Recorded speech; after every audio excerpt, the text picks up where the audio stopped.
شهيد الإخلاص في عمله حسين درويش كان في مهمة رسمية عندما صعقته الكهرباء فرمته من أعلى عمود الكهرباء، والنتيجة نزيف وكسر في الجمجمة أدى إلى الوفاة وفق الطبيب الشرعي.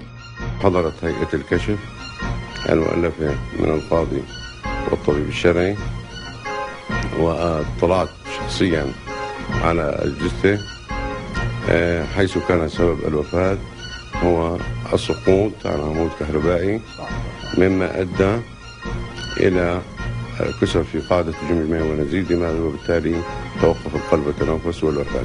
لا يوجد على الجثة أي آثار لأي شدة أو عنف أو طلق ناري أو ما شابه ذلك، وأن هذه القنوات هي معروفة في تحريفها للحقيقة. وبعيدا عن أي تفاصيل علمية، شهادة أهله بعفويتها لا بد منها. أنا عمه للفقيد لحسين درويش، وأبو مرته كمان نفس الوقت. نرفع عليهم دعوة على أساس أنه هذا خبر كاذب، وتوفى بالكهرباء والصاعقة الكهربائية، وفي تقرير طبيب شرعي وكله.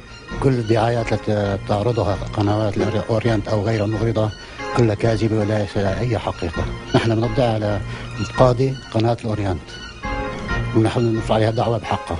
وبما أن لا دخان بلا نار، فكان لابد من وضع حصل ثم تم استثماره، وهذا ما يوضحه ابن عمه.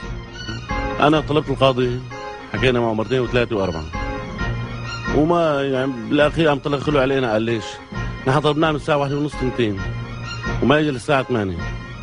والعالم كلياتها بتعرفوا يعني نحن عادات القرى انه اي واحد مثلا بيسمعوا شيء حادث او شيء، اهل القريه جميعا يعني من عاداتنا ومحبتنا لبعضنا كلياتنا جميعا بنروح بنندفع بنروح على محل شو اسمه، محل ما في اي حادث او في شيء 1000 شخص وقتها. حتى عواميد الكهرباء أريد لها أن تنضم لأجهزة الأمن والجيش السوري، فكل من يتوفى في سوريا هو عندهم من ضحايا هؤلاء، حتى بات لا يستبعد أن ينجو ملك الموت عليه السلام من اتهاماتهم.